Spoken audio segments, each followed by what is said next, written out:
एक बार जोरदार जयकारा लगाओ।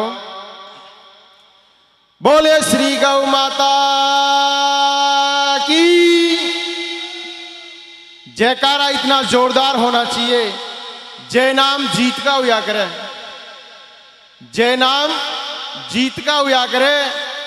और जो जयकारो लगाओ ने उनके कदे कोई बीमारी ना हुआ करे। हार्ट अटैक एक इस बीमारी है हर प्राणी के, आजकल एक नॉर्मल हो गई। तो जितनी जोर से आप जय घोष करते हो उतने समय आपके शरीर की जो रगों में खून दौड़ता है उसकी रफ्तार उस भगवान से रूबरू होती है। तो आप जय कोई भी बोले, चाहे बच्चा ही बोले, जय को कभी खाली नहीं जाने दें। जय नाम जीत का हुआ करे। बोले श्री दादू दयाल महाराज की। और भी पधारे हुए गो प्रचारक और सत्संग मंडली यहाँ स्टेज के ऊपर पधारने वाली है। मैं सभी जो बाहर बैठे हुए हैं मेरे भाई बंधु, उन सबसे एक बार हाथ जोड़ के विनती कर रहा हूं कि आप लोग जो सुंदर ये पंडाल आपके लिए सजाया है आज, इसमें आकर के और विराजमान हो जाएं। अभी कुछ ही क्षण में यहां से आपको भजनों का आनंद मिलेगा और गौ माता के लिए जो आप इतनी दूर से चल करके आए हैं। बहुत सारे लोग ऐसे होते हैं जिनके दिमाग में ये बात होती है कि कौन सा कलाकार कहां से आ रहा है। बहुत सारे ऐसे लोग होते हैं जिनके दिमाग में ये बातें होती हैं। तो लेकिन उनको सुनने के लिए, उनको देखने के लिए वो प्रेरित होते हैं और इस पंडाल में आते हैं।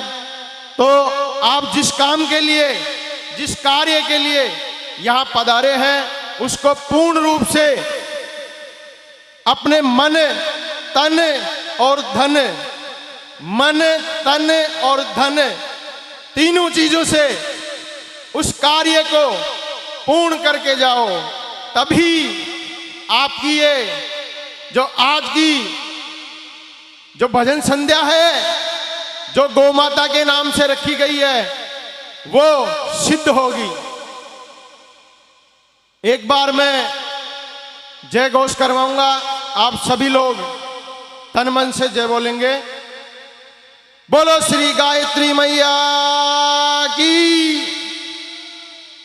सबसे बड़ी गायत्री मैया है।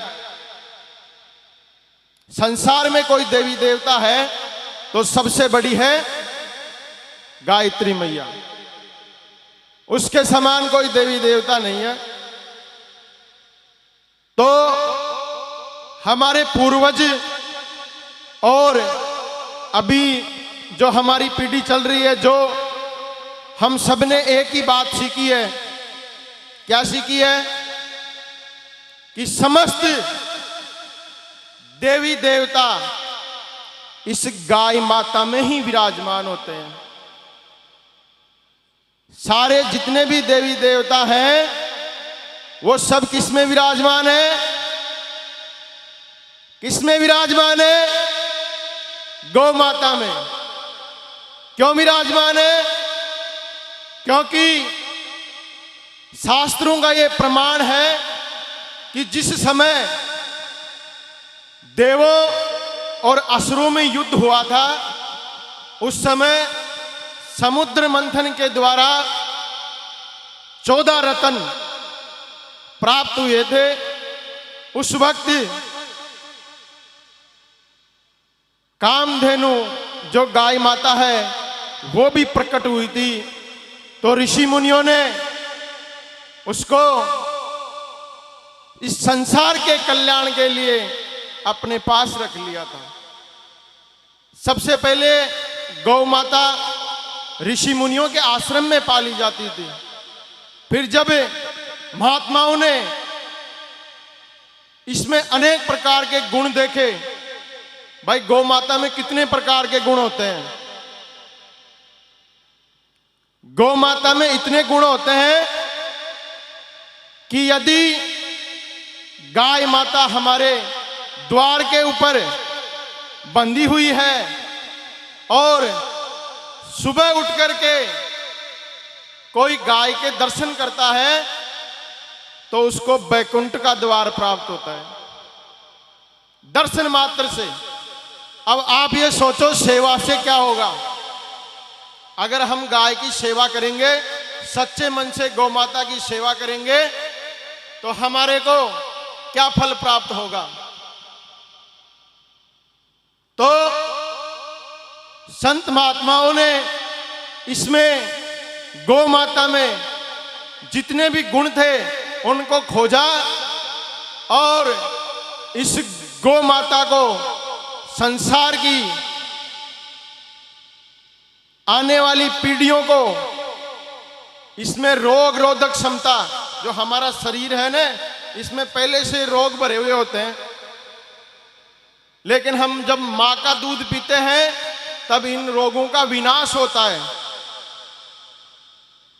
मां का दूध पीने के बाद में हम गाय माता का दूध पीते हैं, तब हमारे शरीर में रोगों का विनाश होता है। तो महात्माओं ने इस गाय को संसार को समर्पित कर दिया कि आप संसार के प्राणी इस गौ माता के द्वारा अपना सांसारिक जीवन यापन करो और आपके शरीर में किसी प्रकार का रोग उत्पन्न नहीं हो, इसलिए गाय हमेशा अपने घर में रखो। एक छोटा सा उदाहरण बता रहा हूं मैं। जयपुर जिले का रहने वाला हूं, सामोद मेरा गांव है, उसके पास में ही अपने महार से एक डॉक्टर साहब थे, उनको कैंसर की बहुत बड़ी बीमारी लग गई। बड़े बड़े डॉक्टरों से इलाज करवा लिया, बड़े बड़े हकीम वैद्य पता नहीं कहां कहां तक इलाज करवा लिया। 5 साल हो गए, 5 साल तक उनकी हालत यह हो गई कि जो अपन बोल रहे हैं ना आवाज, वो भी बंद हो गई। लेकिन उस मालिक की मर्जी, अस्पताल दवाखानों में डॉक्टरों ने यह कह दिया कि भाई इसको घर ले जाओ और घर ले जा करके इसकी सेवा करो। अब घर वालों ने क्या किया, बोले भाई इतना ही दिन को है, ज्यादा दिन को नहीं चले। तो जिस व्यक्ति के ऊपर आस होती है उसी को अपन ज्यादा हाव भाव अपना जो समय देते हैं उसी का ज्यादा ध्यान रखते हैं। और जिसका ये पता लग जाए ना कि ये जाने वाला है तो थेर में सभी जाना पाचक भाई 7 घड़ी को पावनो है। तो उनकी ये हालत हो गई कि पता नहीं कब, क्षण भर का ही पता नहीं चल रहा भाई कब क्या हो जाए। एक व्यक्ति जिसमें उस भगवान के द्वारा कोई ऐसा संदेश आया या उसको कुछ ऐसा सूझा, उसने जाकर के उसको ऐसा कहा कि भाई तेरी बीमारी ठीक हो सके। बोला क्या करूं? बोला सुबह उठता ही, सुबह जल्दी उठो ने, भोर की टाइम में जब सूर्य उदय हो उठते ही आप गोमूत्र का सेवन करो, बी का अलावा और कहीं मत खाओ। तो उस व्यक्ति ने रेगुलर 3 महीने तक गौमूत्र का सेवन किया। आज वो व्यक्ति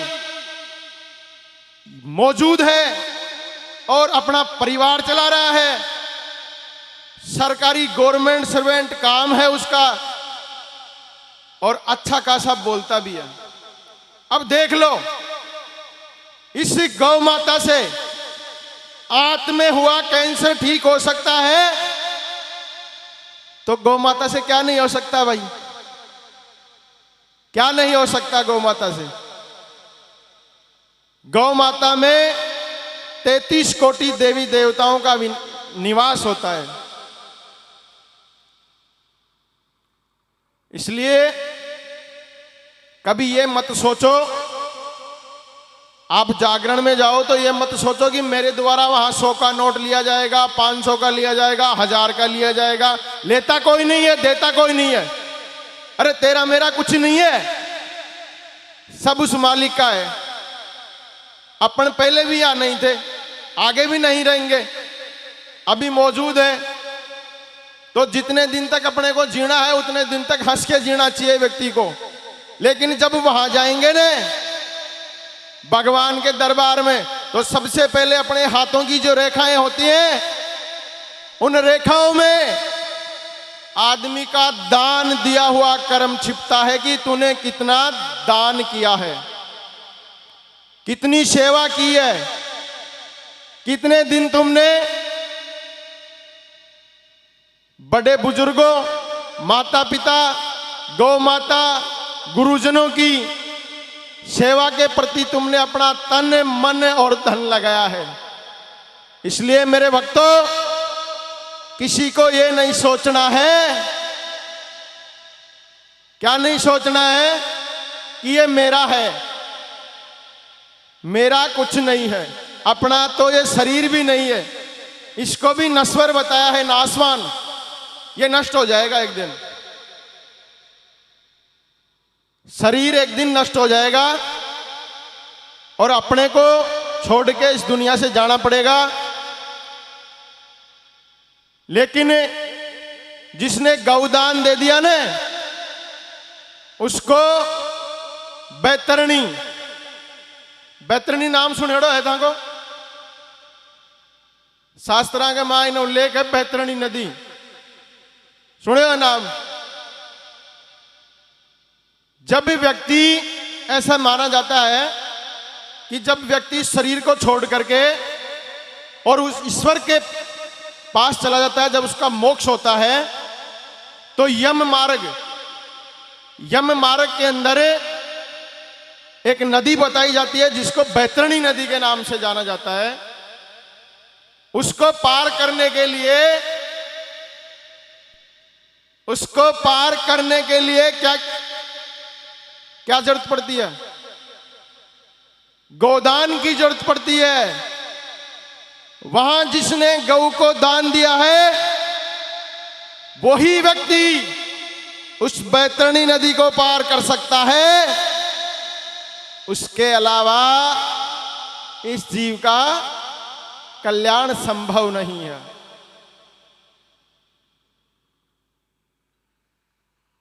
एक बार सभी भक्त अपने मुखारविंद से जय घोष करेंगे, भगवान का जयकारा लगाएंगे। और जितने भी मेरे मित्र यहां पधारे हैं, गो भगत, सभी भाई बंधु, जितने भी लोग आज की इस भजन संध्या में पधारे हैं, मेरी आवाज जहां तक जा रही हो, सभी से मैं अनुरोध कर रहा हूं, आप पंडाल में आकर के विराजमान हो, ताकि इस कार्यक्रम को आगे बढ़ाया जा सकते हैं और इस भजन संध्या को आगे का रूप दिया जा सके। बोले श्री दादू दयाल